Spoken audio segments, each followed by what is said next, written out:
Hello everyone, welcome back to my channel. So देखिए, last video में हम लोगों ने डिस्कस कर लिया था अपना गामा डिस्ट्रीब्यूशन। तो गामा डिस्ट्रीब्यूशन जो है वो हमारा पूरा कंप्लीट हो चुका है। तो जितने भी एग्जांपल्स थे, जो भी इसकी प्रॉपर्टीज थी, वो सभी मैंने आप लोगों से डिस्कस कर लिए। तो अब देखिए, हम लोग नेक्स्ट डिस्ट्रीब्यूशन अपना स्टार्ट करेंगे और वो है हमारा beta distribution of first kind. तो मैं आप लोग को बता दूं, जो बीटा डिस्ट्रीब्यूशन है वो 2 काइंड्स का होता है। तो यहाँ पे हम लोग फर्स्ट काइंड पढ़ने वाले हैं। फर्स्ट काइंड के बाद हम लोग स्टडी करेंगे beta distribution of second kind. तो देखिए, सबसे पहले इसकी डेफिनेशन हम लोग देख लेते हैं। हम लोग देखिए, इसकी डेफिनेशन ये है कि अगर x आपका कोई भी रैंडम वेरिएबल है तो वो beta distribution of first kind को फॉलो करता है विद पैरामीटर। तो इसके देखिए, पैरामीटर क्या होता है, म्यू होता है और न्यू होता है। तो देखिए, जो बुक है आपकी गुप्ता एंड कपूर, उसमें ये 2 पैरामीटर्स आपको गिवन है।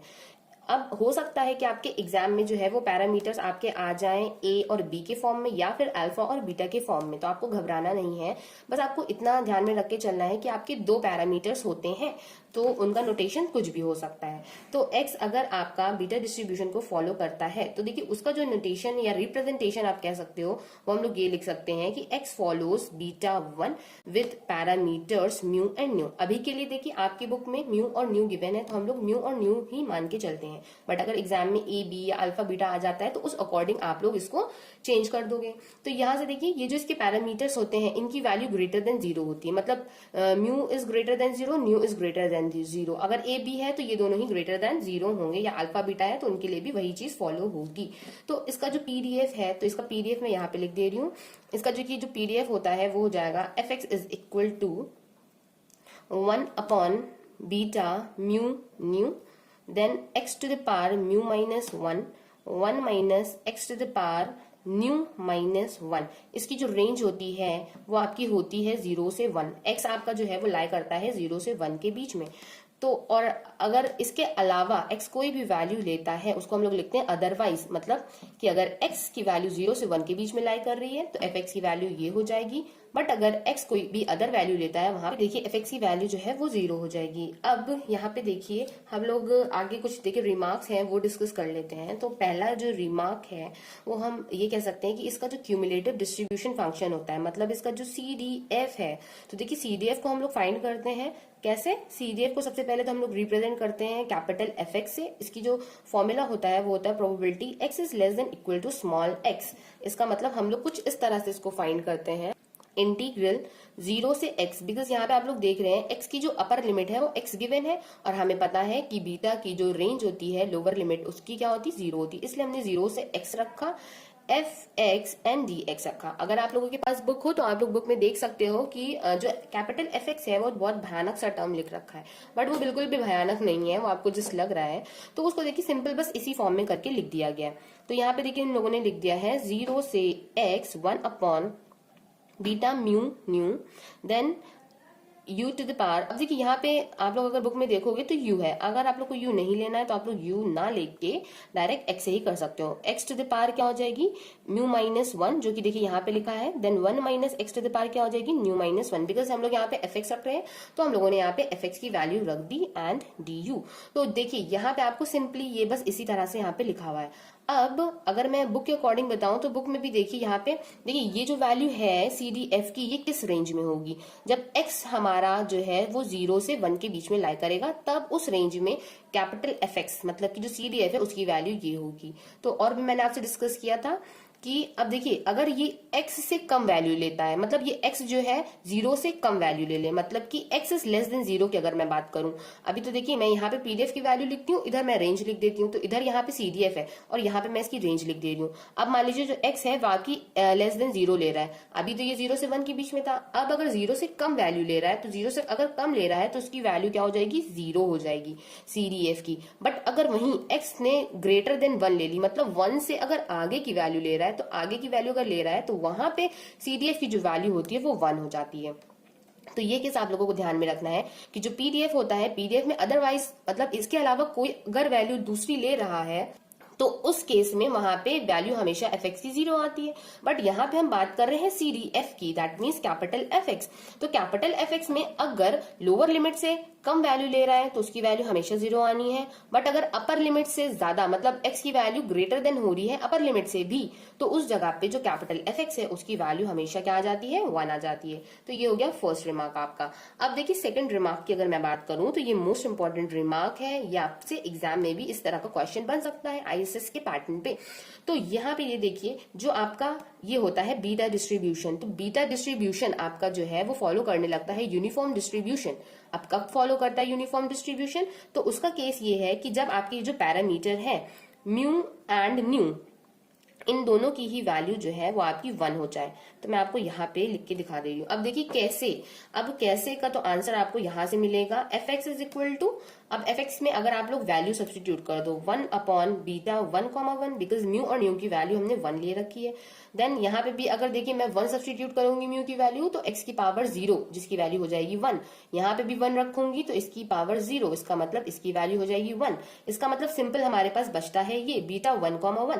तो अगर आप लोगों को बीटा जो फंक्शन है वो ओपन करना आता हो तो ठीक है, नहीं आता हो तो मैं यहाँ पे बता रही हूँ। अगर बीटा ए बी को ओपन करना है तो उसको ओपन करते हैं हम लोग ऐसे, gamma a gamma b whole upon gamma a plus b. इसका मतलब ये हो जाता है अगर a की जगह 1 है या 2 है तो वहां पे आपको ये वैल्यूज रखनी है। अब गामा को भी आप लोगों को सॉल्व करना आना चाहिए, तो वो चीज मैं आपको यहीं पे बता दे रही हूँ।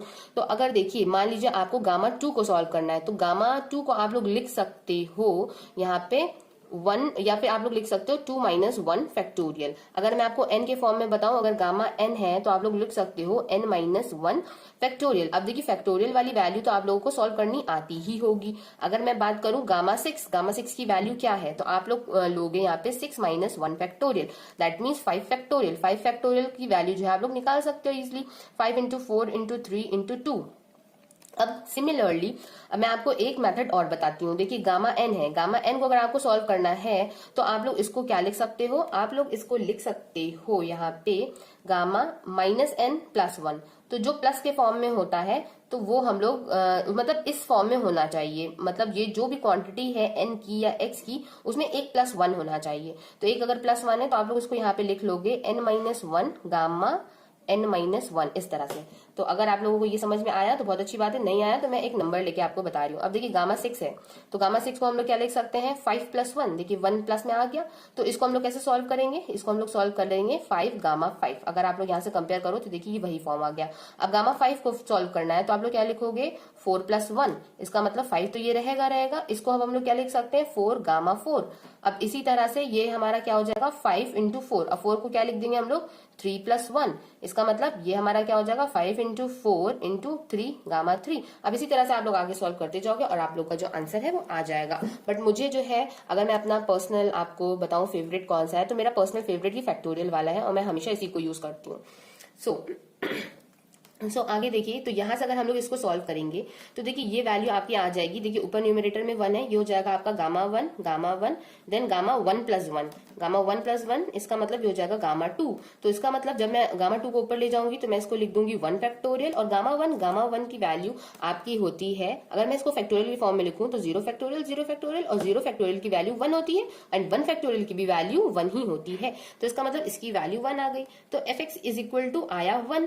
इसका मतलब बीटा डिस्ट्रीब्यूशन में जब हम लोगों ने म्यू और न्यू मतलब दोनों पैरामीटर्स की वैल्यू 1 1 रखी तो यहाँ पे जो fx की वैल्यू आई वो 1 आ गई। अब देखिए ये यूनिफॉर्म डिस्ट्रीब्यूशन कैसे है, ये यूनिफॉर्म डिस्ट्रीब्यूशन ऐसे है कि अगर x फॉलो करेगा यूनिफॉर्म डिस्ट्रीब्यूशन 0,1, इसका मतलब अगर आपको याद हो तो यूनिफॉर्म डिस्ट्रीब्यूशन के पैरामीटर्स होते थे ए बी, तो इस तरह से उसका नोटेशन हम लोग लिखते थे और उसका जो पीडीएफ होता था उसको हम लोग लिखते थे 1 अपॉन बी माइनस ए।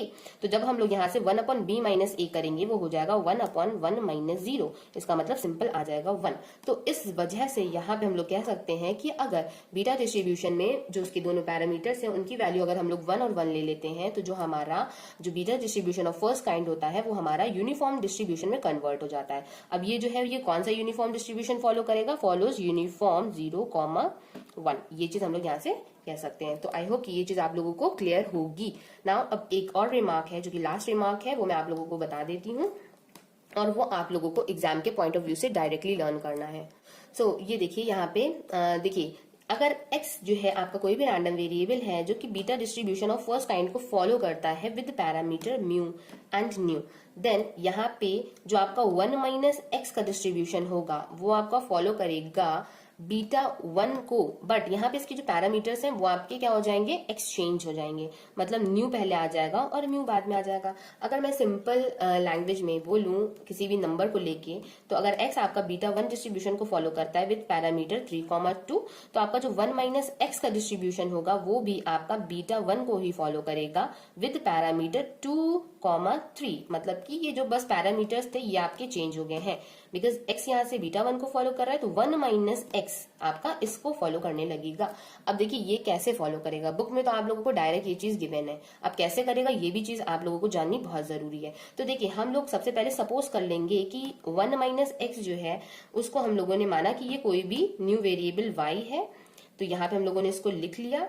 अब देखिए यहाँ से अगर हम लोगों को y का पीडीएफ निकालना है, क्योंकि हमें ये भी तो पता चले ना, क्योंकि हम लोगों ने तो बोल दिया यहाँ पे कि 1 माइनस एक्स बीटा 1 को फॉलो करेगा, बट 1 माइनस एक्स का ये पीडीएफ आया तो आया कैसे, तो वो उसके लिए फॉर्मूला होता है f of y is equals to mod of dx upon dy into fx।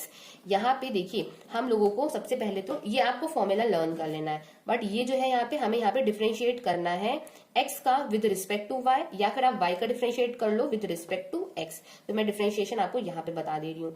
तो यहाँ पे देखिए हमारे पास ये है y is equal to 1 minus x, तो हम लोग डायरेक्टली देखिए y का कर लेते हैं, तो ये क्या हो जाएगा हमारा dy बाय dx, मतलब y को x के रिस्पेक्ट में डिफरेंशिएट कर रहे हैं तो -1 आ गई इसकी वैल्यू। तो यहाँ पे देखिए अगर हम लोग dx अपॉन dy रखेंगे तो ये हमारा अगेन क्या आ जाएगा, देखिए dx अपॉन dy करेंगे तो ये अगेन हमारा -1 ही आने वाला है, तो उससे तो हमें कोई फर्क नहीं पड़ रहा।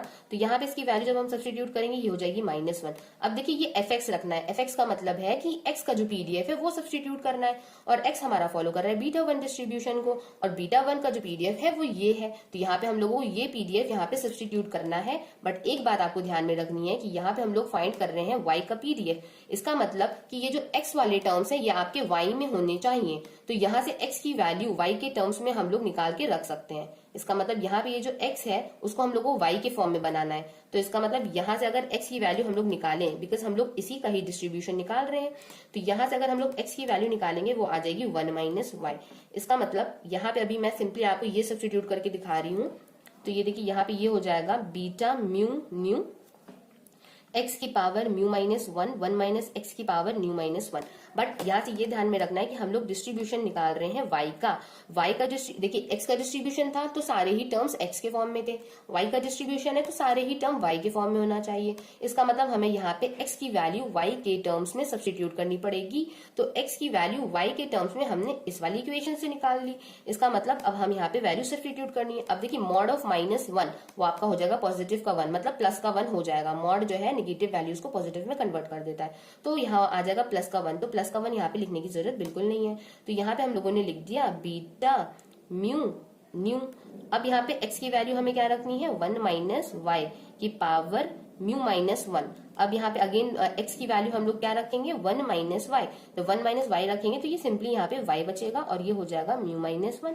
तो यहाँ से आप लोग देख रहे हैं कि अब आप लोग अगर इसको कंपेयर करके देखो तो यहाँ पे देखिए x की पावर म्यू माइनस 1 हुआ करता था, बट यहाँ पे अब y की पावर क्या हो गया न्यू माइनस 1, ठीक। और उसी तरह से जब 1 माइनस एक्स था उसकी पावर म्यू माइनस 1 था, तो उसी तरह से यहाँ पे देखिए 1 माइनस वाई की पावर म्यू माइनस 1। अगर इन दोनों को कंपेयर करो तो देखिए म्यू की जगह पे न्यू आ गया है और न्यू की जगह पे म्यू आ गया, अगर आप लोग इन दोनों चीजों को कंपेयर करो।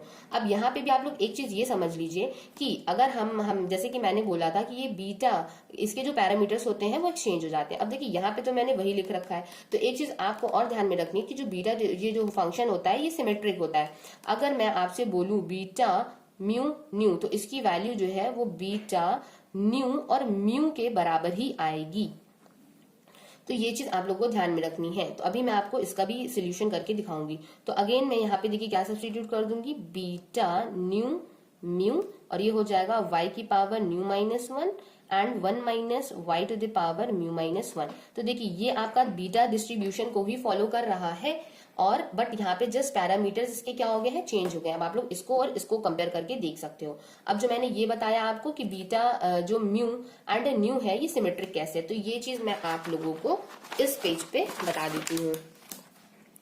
तो देखिए ये सिमेट्रिक इस तरह से है कि अगर मैं यहाँ पे ले लूं बीटा 3,2 तो इसकी वैल्यू देखिए क्या आएगी gamma 3 then gamma 2, gamma 3 plus 2 ये हो जाएगा 5। तो इसी तरह से मैं यहाँ पे लिख दे रही हूँ बीटा 2,3।